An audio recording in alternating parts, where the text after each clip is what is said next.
లాంటి ఒకటి సొమ్మును ఒకటి దారాదత్తం చేస్తూ ఉంటే దాన్ని వాళ్ళు సమర్థిస్తున్నారంటే ఏ రకంగా ఆలోచించాలి? వాస్తవంగా ఒక సినిమా వ్యవస్థ అనేది ఇవాళ ఏ స్థాయిలో ఉందో అందరికీ తెలుసు. ఏంటంటే ఒక తెలుగు సినిమా ఇండస్ట్రీ ఇవాళ ప్రపంచ స్థాయికి వెళ్ళిపోయింది, ఒక అద్భుతమైన ప్రగతిని సాధించింది.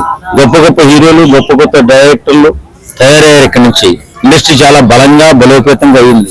ఇలాంటి పరిస్థితుల్లో చీడపురుగుల్లాగా మూవీ రూల్స్ అని, ఈ ఐబొమ్మ రవని వీళ్ళంతా వచ్చి సర్వనాశనం చేస్తున్నారు.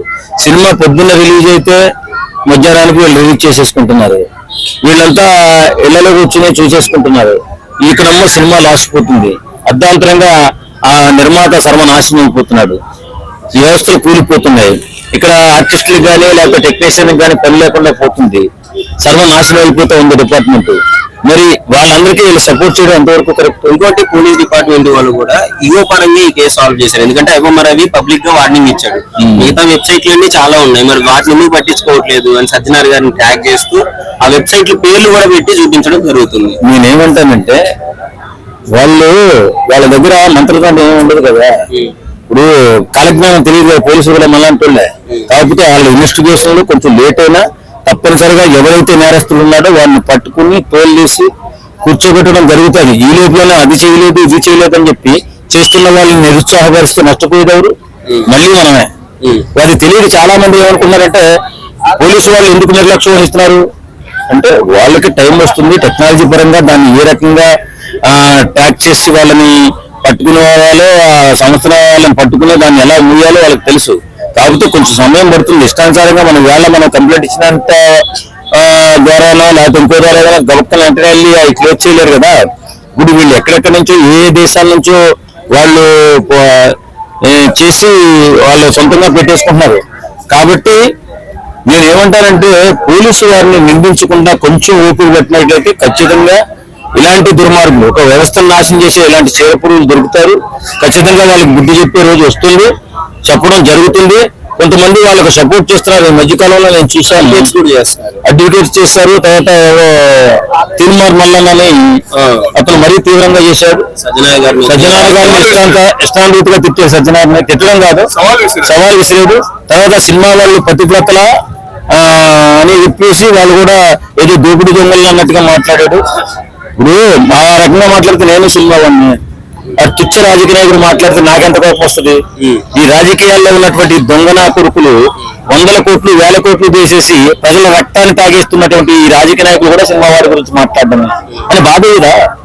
ఎందుకు బాధేది? ఎందుకంటే ఇప్పుడు కష్టపడి భూములు అమ్ముకునో ల్యాండ్ అమ్ముకునో సినిమా మీద ప్యాషన్ తోటో వ్యాపారం చేసుకోవాలనే ఆలోచనతోటో వచ్చి సినిమాలు తీసుకుని నష్టపోతుంటే ప్రభుత్వం కూడా కరుణించి వెసులుబాటు కల్పించి 4 రోజులు టికెట్లు అమ్ముకునే వెసులుబాటు కల్పించింది. ఎందుకు టికెట్లు ఎందుకు పెంచారు అని చెప్పి చాలా మంది అడుగుతున్నారు.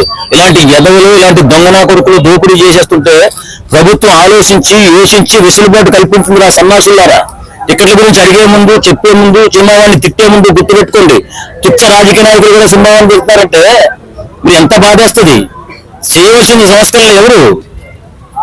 350 రూపాయలు డ్రింక్ ఉంది, 400 రూపాయలు ఛాయ్ ఉంది, పాపకార్న్ ఉందని చెప్పేది సన్నాసి.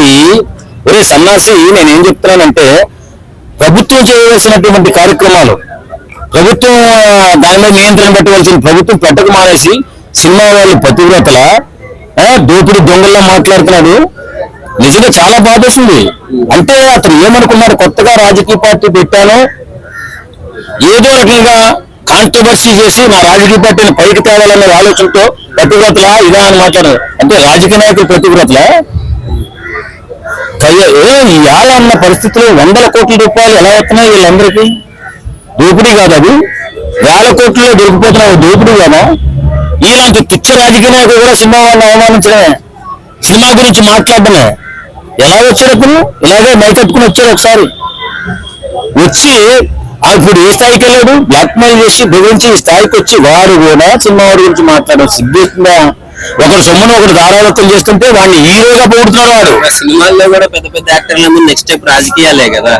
ఏదేమైనా మరి వాడు మాట్లాడకూడదు కదా. ఇప్పుడు సినిమా వాడిని మాట్లాడే ముందు వాడి చరిత్ర, రాజకీయ చరిత్ర కూడా తెలుసుకుని మాట్లాడాలా. సినిమా వాళ్ళు పతివ్రతలు అంటే పతివ్రతలేరా బాబు? నువ్వు పతివ్రత కాదేమో నాకు తెలిసి, మేము పతివ్రతలమే. ఇష్టానుసారంగా మాట్లాడి ఏదో చేయాలి, కాంట్రవర్సీ చేయాలి, రాజకీయంగా ఎదిగిపోవాలంటే పెట్టింది తుపాస్ పార్టీ. నువ్వు నీ పార్టీ ఎక్కడ ఉంటుందో ఎవరికి తెలియదు. బీసీలు రెచ్చగొడతావు, ఉన్నత వర్గాలను తింటావు. నీ ఇష్టం కాదు కదా. ఇప్పుడు నువ్వు మామూలుగా విమర్శలు చేయి, విమర్శలు చేసి చేస్తున్నటువంటి ప్రభుత్వం మీద విమర్శ చేయి. బాధ్యత ఉంటే ప్రభుత్వాలు కదా అది.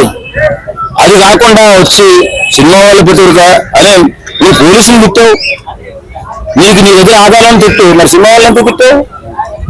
సార్ ఫైనల్ గా ఐబొమ్మ రవి గురించి ఏమని చెప్తారు? ఐబొమ్మ రవైనా ఇంకొకరైనా ఒక వ్యవస్థను, ఒక సంస్థను నాశనం చేస్తున్నటువంటి వ్యక్తిని పట్టుకోవాలండి. అది ఫ్రీగా వస్తుంది కానీ ఆశించకూడదు. ఇవాళ సినిమా పరంగా ప్రపంచ స్థాయికి వెళ్ళింది. తెలుగువాడు ఉన్నాడు అని తెలుసా?